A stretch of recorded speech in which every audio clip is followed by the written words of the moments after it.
Well, so it seems our illustrious government is still at it. Our illustrious government is still persecuting its political adversaries, keeping them under its thumb, so to speak. I don't know if any of you saw this or heard about this, but it was only 3, maybe 5 days ago, something like that, when I caught, and this is rare because the news is rarely on in my house, but I caught on Fox News Tulsi Gabbard, who was, mind you, a presidential candidate at one point. She is still in the military. I believe she got in 2003 or something like that. She's worked almost her whole adult life in government of some sort and has served in the United States military for a large portion of her adult life as well. She was added to some terror watch list, and apparently is limited on flying, or is like followed all the time when she's flying or moving about the country, just going here and there. Just her whole ability to move around the country is under investigation, under the watchful eye of good old Uncle Sam. And so, in case you missed it, I wanted to play a little bit of the story. She was on the Ingram Angle, I believe it's called, with Laura Ingram on Fox News, and she was talking about this whole thing. And as Tulsi Gabbard says, this was just another kick in the back, or a kick in the teeth from the people that are in control right now. She made some statements, and a few days later, she's on some domestic terror list. It's absolutely insane. It's absolutely insane that this is going on. But check this out. So what exactly did Tulsi Gabbard do to get added to the terror watch list? It came the day after she criticized the Biden administration right here on The Angle. Our foreign policy decisions are being made by unelected people in the military-industrial complex who are profiting from us being in a constant state of war, and the national security state that has more power to undermine our freedoms and liberties when we are in a state of war. Kamala Harris does not have the strength to stand up to the military-industrial complex. Okay, that's like wild. Joining me now, Tulsi Gabbard, former U.S. Congresswoman, Fox News contributor. Tulsi, now, you serve this country in uniform, even getting deployed to Iraq. Thank you for going, unlike Tim Walz. And now you're being surveilled. I mean, it's a form of surveillance or hassling and intrusion upon your freedom to move by the government. What is this? I mean, I didn't believe it, really, when I first heard about it. I said, oh, that can't be. But how does this make you feel? Laura, this is a clear act of political retaliation. There's no other way to put it. You laid out the sequence of events the very next day after my conversation with you on the air, warning the American people about how dangerous a Kamala Harris presidency would be. I was placed on this domestic terror watch list, which is called the Quiet Skies list under the Department of Homeland Security. Quiet Skies. The clear pain and real visceral hurt that comes from this is, as you mentioned, like many Americans, I enlisted because of the terrorist attacks on 9/11, to go after the Islamist terrorists who attacked us on that day, and to now have my own government now turn around and put me on a domestic terror watch list. It hits to the core and is the ultimate sense of betrayal. But we look at why they are doing this. It has a chilling effect. It sends a warning both to me and to anyone else who even thinks about daring to criticize our own government, which is a guaranteed protected right under the First Amendment, that we will be subject to a violation of our Fourth Amendment right to privacy through this kind of surveillance. And that's the biggest stress that's been caused by this entire situation, Laura, is now forever. I will always be looking over my shoulder, wondering if and how our government in any of these different agencies is surveilling me, watching me. Are they reading my text messages? Are they listening to my phone calls? Yeah, absolutely. I was going to say yes, yes, and yes. That's what I would guess, at least. Now, in a letter from whistleblower attorney Tristan Levitt, he writes that the special mission coverage in Ms. Gabbard's case reportedly involves 2 explosive detection canine teams, 1 transportation security analyst in explosives, 1 plainclothes TSA supervisor, and 3 federal air marshals on every flight Ms. Gabbard boards. I mean, I'm not laughing, Tulsi, because this is literally like the Soviet Union, China today, North Korea, any totalitarian regime. But Donald Trump's the totalitarian, right? He's the dictator in waiting. Okay. Yeah, this is just, and this is what we know about, and we know about it because of these brave whistleblowers from the Air Marshal Service who are coming forward. What I'm questioning is, what are the things that are happening in our government that I don't know about? How long have they been surveilling me? This is just a recent occurrence. I would not be surprised to know that there are other government agencies who are also being weaponized against political opponents, those who dare to challenge this regime, the Biden-Harris administration. And that's really what it comes down to, and why they have to be stopped. They have to be guaranteed defunded. the right to life, be liberty, and the pursuit of happiness. I cannot be free, and you pointed to this. Yes, exactly. I cannot be free so long as my government is breathing down my neck and watching my every move. Well, we got to go, but we're going to be following this closely. Well, okay. So hold on a second here. This woman gets on, she has a platform, right? She was a member of Congress she did a few terms, 3 terms, I think it is, maybe 4, as a member of Congress.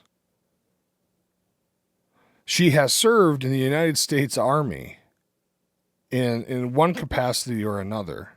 I think she's a lieutenant colonel now. And she is labeled a domestic terrorist because she spoke out about some bullshit that she's seen go on in our government.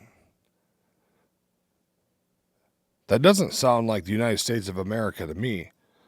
That sounds like some other governments that we've known in the past. And why her? Is it because she was a United States member of Congress? Is that why? Because she has a political platform? She held an office for many years? I mean, what was it, 7 years, 8 years? She did 4 terms in Congress.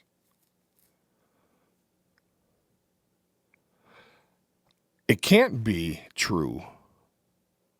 It can't be true that a United States military member is labeled a domestic terrorist when they haven't been found guilty of domestic terror. I don't recall seeing any investigation, any court-martial, any court proceedings.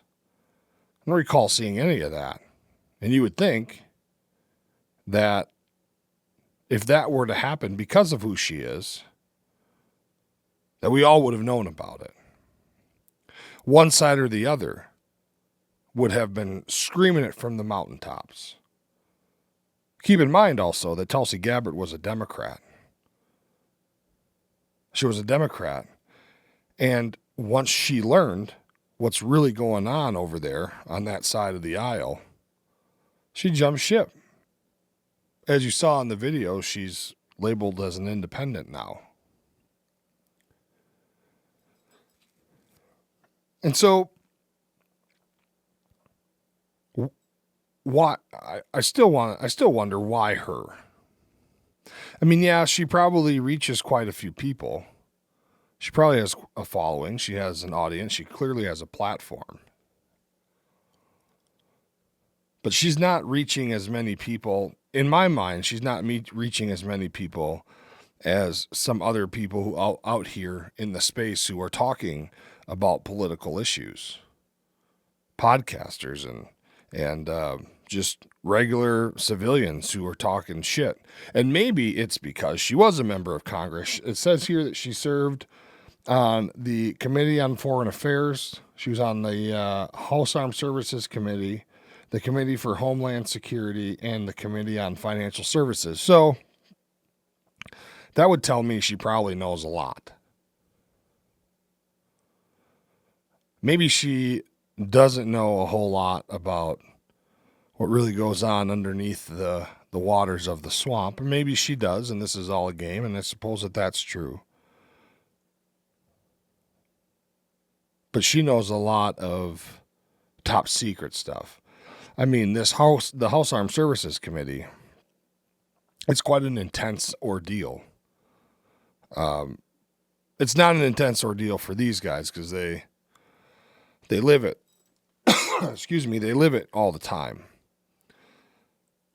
But I got to imagine that this committee meets like 2 miles underground somewhere to talk about what our military is going to be doing and where they're at and what they're going to be doing and where they've been. And they're doing debriefings and they're talking about things to come in the future. So I'm sure that there's a lot of information as it relates to the intelligence community that's talked about in the House Armed Services Committee meetings. So maybe it is because she was a member of Congress and she knows a lot of stuff. But I still have trouble seeing how anybody in the federal government felt like they were going to get away with doing something like this to a person like her. She's clearly not the type of person who's going to just sit down and be kicked around. Doesn't matter who it is. Of course she's going to speak out about it. Of course she's going to tell. And so it really kind of makes me wonder what's really going on. Like, is this a strategic thing? Or are the powers that be really that stupid that they believe that we're that stupid to not see what's happening? Or to not look at it and go, well, that doesn't make any sense. That's not going to be questioned.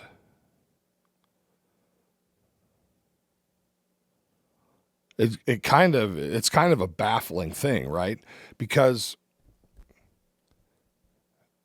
you would like to think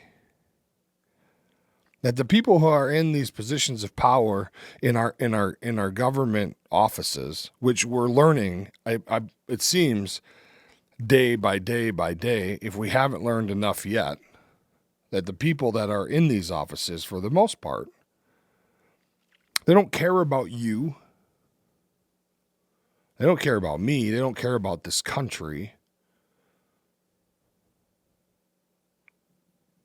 What they do care about is who's voting for them for their next term.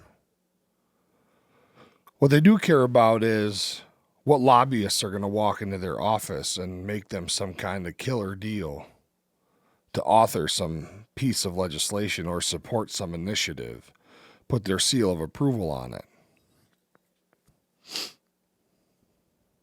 It seems like a lot of these people have been bought. And I'm not saying that I believe Tulsi Gabbard has been bought. Is it possible? Yeah, it's possible. I think. Nowadays, for sure. I think it's possible.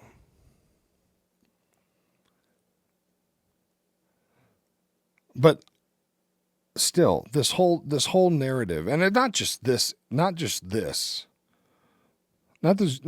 story,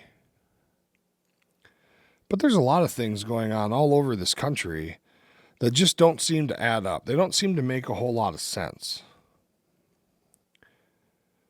And if the puppeteers of all of this nonsense really, truly have an idea or a thought that we, the American people, are too stupid to catch on and too stupid to ask questions, then I mean, I don't know, can that even really be possible? It's kind of like, for those of you who are parents, right? When you tell your kids, hey, when you get home from school today, can you mow the lawn? Something pretty simple. You don't ask them to do anything that's outside of their ability. Like, you're not asking them to come home and take the trap off the kitchen sink to get the orange peels or something that was stuffed down the drain and now it's clogged. We're not asking them to do that. But can you push the lawnmower for 0.02 acres?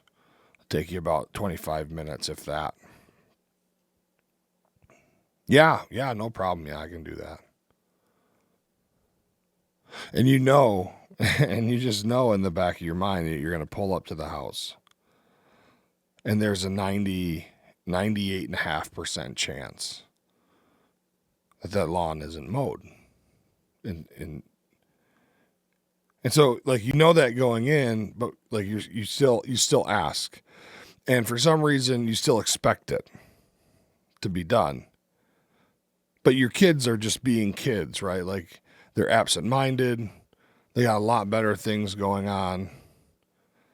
And in many instances, they know that they're gonna catch a ass chewing from dad or mom, and then they'll knock it out quick, and then all will be good. It's never really anything that any parents take the roof off the house about, right? But then it's not. Then it becomes not just about like the yard being mowed. Then it's like, well, there's 19 cups in your room. Can you put those in the dishwasher? And you got socks everywhere in the basement. Can you put those in the hamper? And like, so all these things are happening, and that very little of it is going to be accomplished for whatever reason. But you still ask, and you still go on with the rest of your day with that expectation that it's going to work out. But then at the end of the day, we find ourselves disappointed, even though we knew what the outcome was going to be. And so, like, is this kind of that scenario just with our government and the people who are asking questions? Finally, there is more than one or two politicians in the House or the Senate that are asking questions. Not asking questions of the American people, not asking questions of just department heads or heads of state anywhere else, but asking questions of their colleagues. Their colleagues who are sitting across from them in committee hearings, sitting across from them on the House floor when they give speeches, and they're asking questions, and then things like this happen.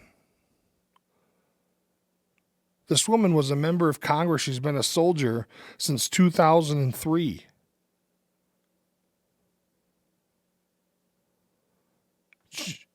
Do they expect her not to have any knowledge about what's really going on some way, somehow, somewhere?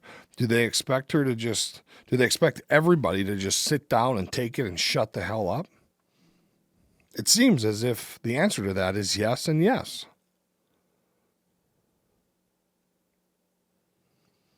But now we have politicians who are asking questions. And I guess it still remains yet to be seen if any of these politicians who are asking questions are legit and if they're going to actually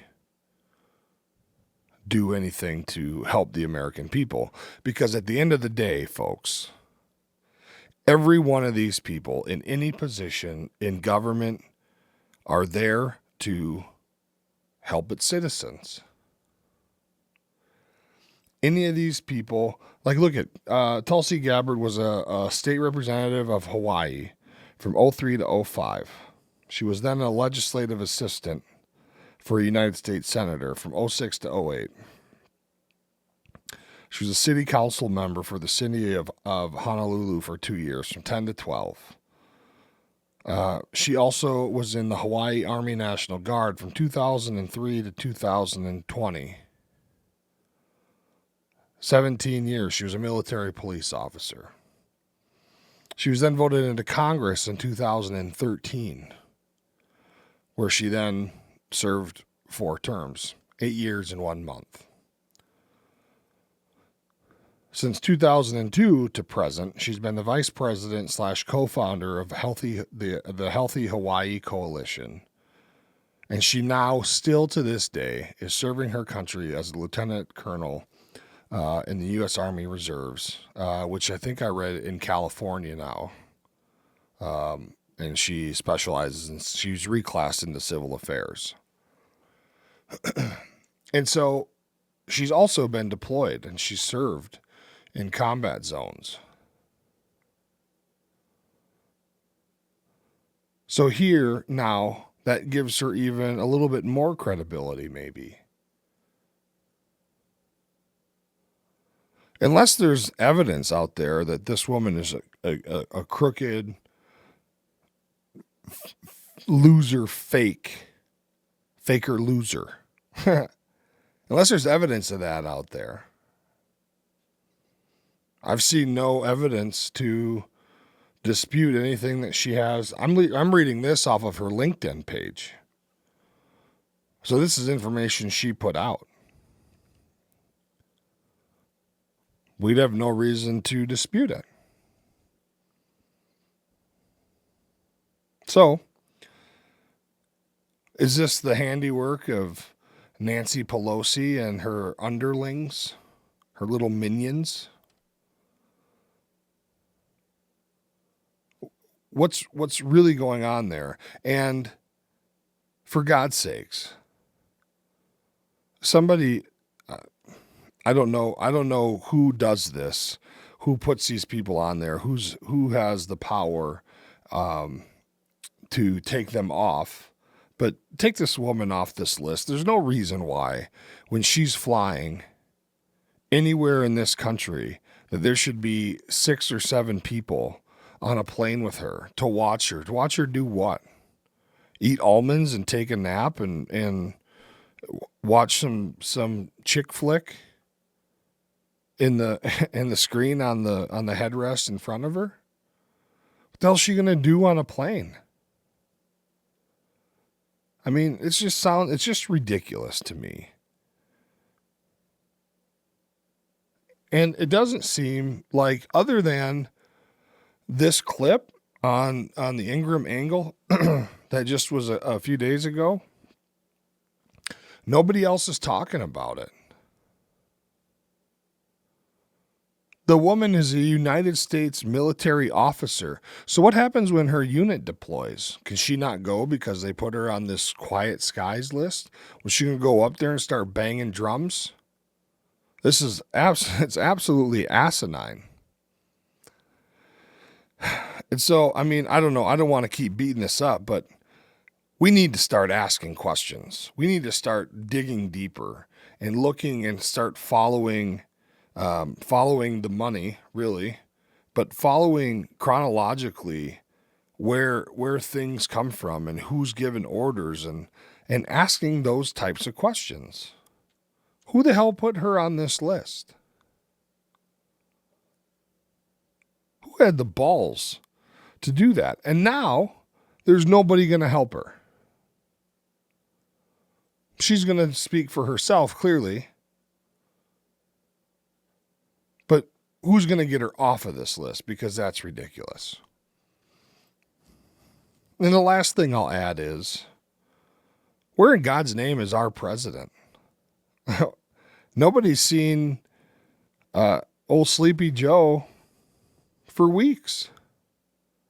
It seems, I don't know, maybe I'm not watching enough TV. I feel like I watch enough TV. Where the hell is that guy? Is he even alive? Nobody really knows. Nobody really knows what happened to Joe Biden. Like, are we going to get to, like, election day and all this stuff and nobody's ever going to talk about it? Didn't we have United States soldiers get injured due to some attack in Iraq? Not too long ago. Never heard from the president on that. Certainly never heard from Kamala Harris. She's out there running around the country with the horse jizz drinking Tim Walz. Man, and don't get me started on that guy. That guy is the biggest faker, phony, fake ever. Football coach and teacher. Yeah, whatever. I bet you at some point somebody's going to come out and say he was touching kids, or at least tried to. If they haven't already, maybe they have already, who knows? Would not surprise me at all. So, folks, I guess the moral of the story is we need to start asking questions. There are things happening in this country to people in this country who are asking questions that could give us information that really tells us the truth about what might be happening around here. And they're getting just shut down. They put a woman who has served in the United States military for over 20 years on a domestic terror watch list, who openly made the sacrifice to join the military and then deploy to fight against terror. I don't know, man. Seems pretty effed up to me. And maybe I'm wrong. If I'm wrong, let me know. Put it down in the comments, I guess. Let's have a discussion about it. But it's just very surprising to me that this is happening and nobody's saying anything about this type of thing. All anybody's talking about is Kamala Harris and Tim Walz, which I can appreciate, right? Because he is a piece of shit. But nobody's talking about this other stuff that's happening over here on the side at the same time. 360-degree view, folks. Every now and then, take a pause and look left and right and behind you. See what else is happening. See what else is happening that may not be reported all the time, which is a lot of things. But there are folks out here. There are folks out here that are trying to dig for this stuff and find information. And information, by the way, that is, well, first of all, that's true. Or as true as can be until the truth comes to light. And when that happens, then we come on, sit in front of this camera, and then we correct ourselves and we move on with the next thing. But I'll tell you what, this type of thing is only going to escalate. You think that it's going to stop with Tulsi Gabbard? Wait till all these YouTubers and these people like the Charlie Kirks and all these other guys who have massive followings who are doing great work and doing great things. And they're changing a lot of minds. Wait until they start getting shut down, put on terror watch lists, and all this other garbage. Then who? Then who will be listening? people like that aren't going to be on the Ingram angle. They're not going to make the mainstream media. You're not going to hear about it on any of those platforms. So just do yourself a favor, and every now and then, maybe it's a good time when you're sitting on the pot and relaxing for 10 minutes. Just check around. Check around other places and see what other people are talking about. And then at least you can say that you've done your research and you formed your own opinion about what might be happening. Anyway, that's all the time that we have for today. But just make sure to stop and check your surroundings. Also, if you like what we're doing here, we really, really, really, really need you. We really need likes and subscribes. And please share the content if you find it helpful, informative, useful, or you enjoy it at all. Please like and subscribe and share. As I always say, we got plans for this platform called 3 Clicks Media and Disgruntled, but we got to build it first. So thank you for all of you who are participating. And for those of you who aren't, just go right down over here and click that button. We really would love you for it. We'll see you on down the road. Good night.